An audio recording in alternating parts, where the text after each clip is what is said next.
Good morning बच्चों, स्वागत है आपका एक बार फिर मेरी क्लास में। आज हम करने जा रहे हैं क्लास 12th एनसीईआरटी का चैप्टर नंबर 7। नाम है समाकल यानी इंटीग्रल्स। तो यहाँ पे बच्चों हम करने जा रहे हैं आज प्रश्नावली 7.2 प्रत्येक फलन का समाकल ज्ञात करो। ठीक है, हमारे पास कुछ फलन रहेंगे, कुछ फंक्शंस रहेंगे, उनका हमने इंटीग्रल्स निकालना है। ठीक है, तो आज हम बात कर रहे हैं क्वेश्चन नंबर 9 की।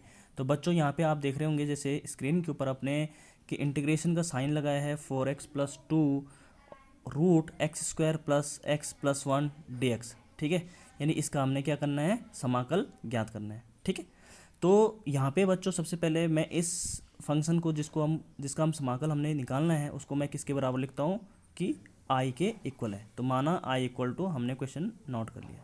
अब बच्चों यहाँ पे हम इसको करेंगे प्रतिस्थापन विधि द्वारा यानी सब्स्टिट्यूशन मेथड के द्वारा।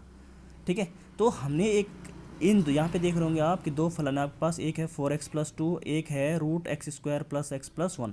तो इनमें से हमने चाहे इसको या इसको हमने क्या करना है, एक को t लेना है। लेकिन आपने बच्चों ध्यान रखेगा कि t हमने उसको लेना है जिससे हमारा कुछ ये जो क्वेश्चन है वो रिड्यूस हो जाए, कुछ कम हो जाए। ठीक है, तो देखिएगा कि अगर मैं इसको लूँगा x² + x+1 को मैं t ले लूँगा, तो यहाँ पे रखिए, देखिए x² + x+1 के बराबर आप t रखेंगे। ठीक है, रखने पर जैसे लिखा है।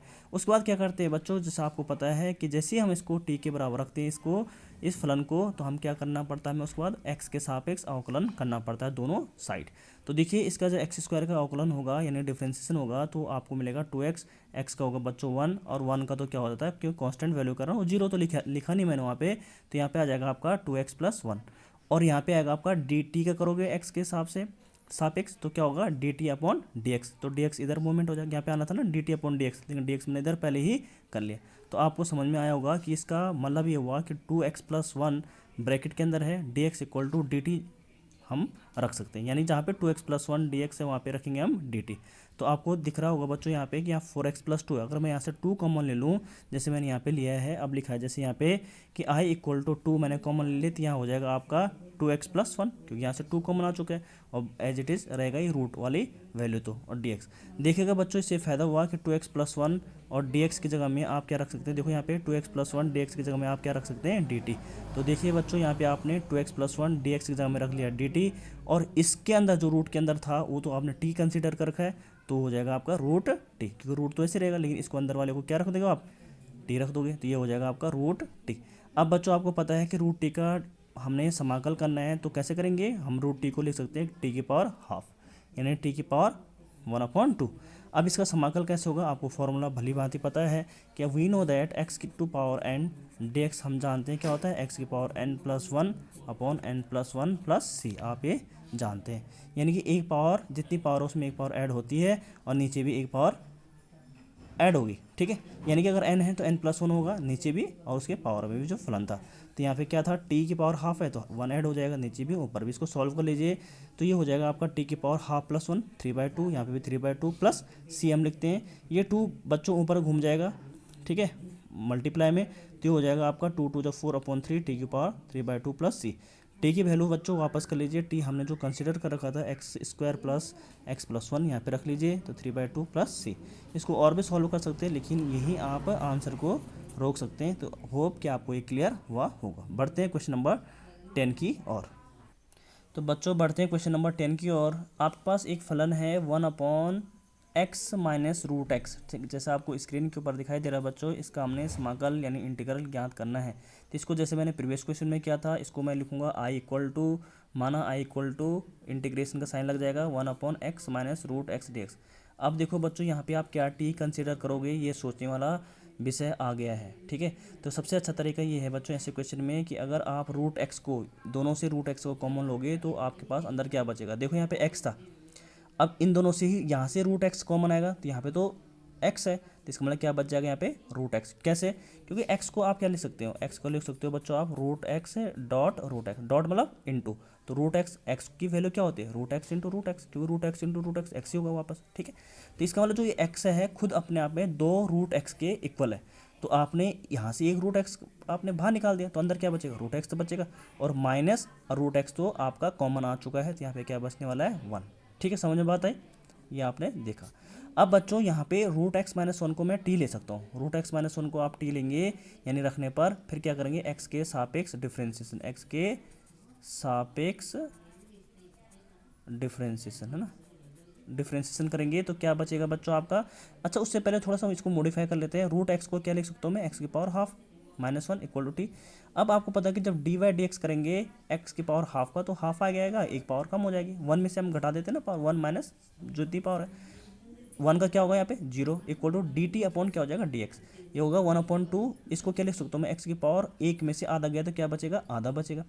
ठीक है, यहाँ पे बच्चों हल्का सा करेक्शन करना आपने, यहाँ पे आएगा आपका one by two minus one. ठीक है, ये थोड़ा सा रॉन्ग हो गया था, यहाँ पे मैंने क्या किया था, वन माइनस हाफ करा था, जबकि क्या आना था यहाँ पे, जितनी पावर है, जैसे आपको पता है बच्चों फॉर्मूला कि D Y D X of X की पावर एन क्या होता है, एन एक्स की पावर एन माइनस वन होता है, यानी कि जितनी पावर होती है उसमें से आपको वन घटाना होता है, यानी जितनी पावर थी बच्चों यहाँ पे हाफ, हाफ में से वन को आपने घटाया। ठीक है, ये थोड़ा सा चेंज कर लेना यहाँ पे, तो यहाँ पे हो जाएगा वन अपॉइंट टू। अब यहाँ पे क्या होगा, एक्स की पावर हाफ में से वन गया तो क्या अंदर बचेगा, माइनस वन बचेगा।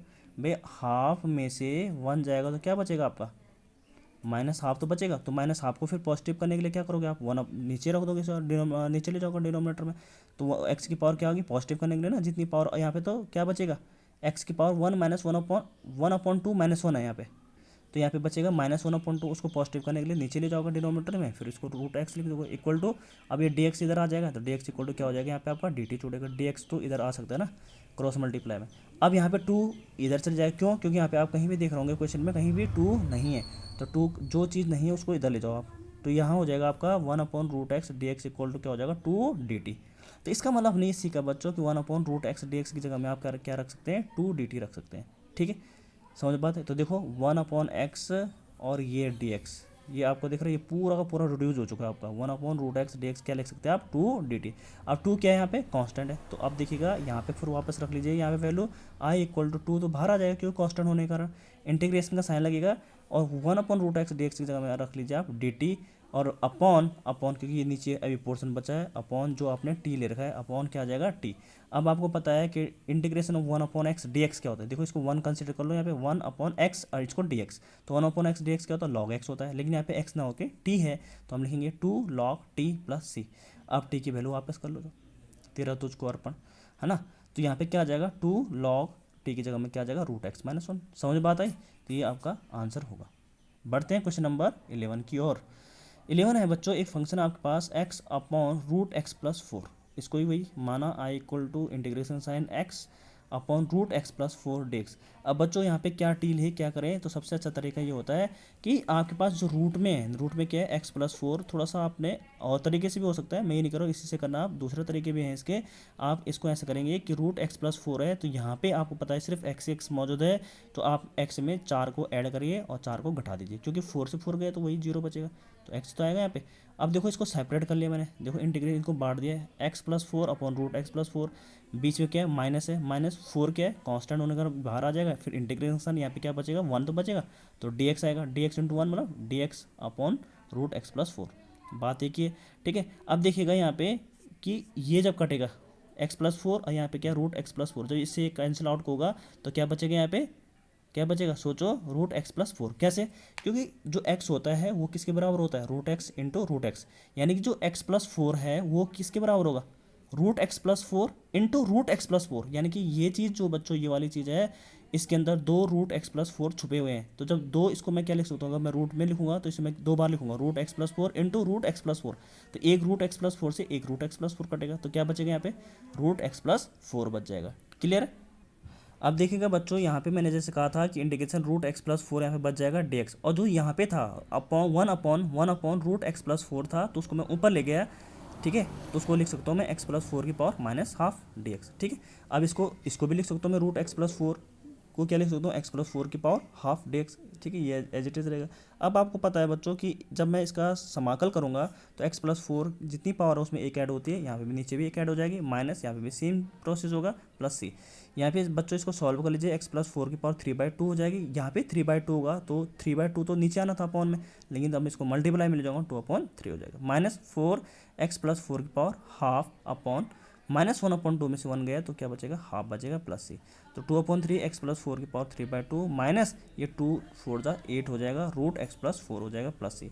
तो 2/3 रूट x प्लस 4 की पावर क्या हो जाएगा यहाँ पे 3, क्यों, क्योंकि यहाँ पे 1/2 था तो 1/2 से तो मैंने रूट बना दिया और पावर क्या रहेगी यहाँ पे 3 रहेगी, -8 रूट x प्लस 4 प्लस सी। क्लियर है, यहाँ पे समझ में बात आई, क्योंकि 1/2 था ना यहाँ पे। देखो इसको आप ऐसे तो लिख सकते हैं 3 × 1 बात की 3 रहेगा। 1/√2 को क्या लिख सकते हैं आप, रूट में 1/2 को क्या लिख सकते हैं, रूट लगा सकते हैं x प्लस 4 के ऊपर और पावर क्या बाकी 3।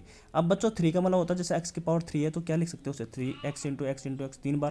तो यहाँ पे मैंने क्या किया x plus 4 x plus 4 x plus 4 root के अंदर -8 रूट x प्लस 4 प्लस सी।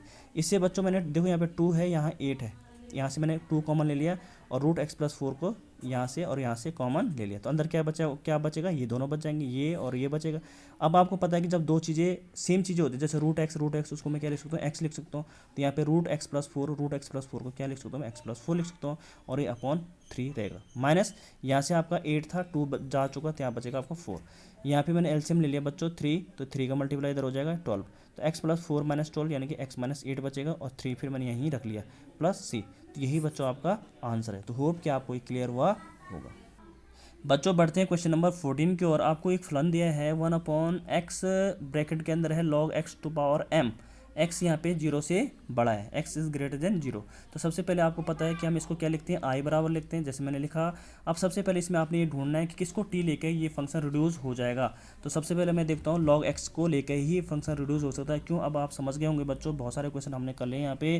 क्योंकि अगर आप log x को t लेंगे तो क्योंकि उसके तुरंत बाद हमें यहाँ पे इसका डिफ्रेंशिएशन करना पड़ता है, तो log x का डिफरेंस 1/x आएगा और आप समझ गए होंगे 1/x dx जो बच्चों ये आपका बन चुका है dt। तो यहाँ पे इंटीग्रेशन 1/ यहाँ पे क्या हो जाएगा t की पावर क्या है m, तो यहाँ पे क्या हो जाएगा, मतलब log x की पावर m है तो log x को आपने t ले चुके हैं तो यहाँ पे आएगा t की पावर m dt। इसको t की पावर m है नीचे डिनोमिनेटर, इसको ऊपर ले जाएंगे तो नेगेटिव आ जाएगा t की पावर -m dt। और यहाँ पे हम क्या करें, जितनी पावर है बच्चों उसमें एक ऐड करते हैं समाकलन करते समय, माइनस नीचे भी करेंगे -m + 1।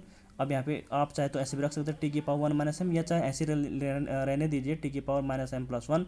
t की वैल्यू बच्चों वापस करनी पड़ेगी आपको, log x वापस रख लीजिए, log x की पावर -m + 1 भी रख सकते हैं, ये 1 -m बात है कि अपॉन 1 -m + c। यही आपका रिक्वायर्ड आंसर है। तो होप कि आपको क्लियर हुआ होगा। Thank you so much.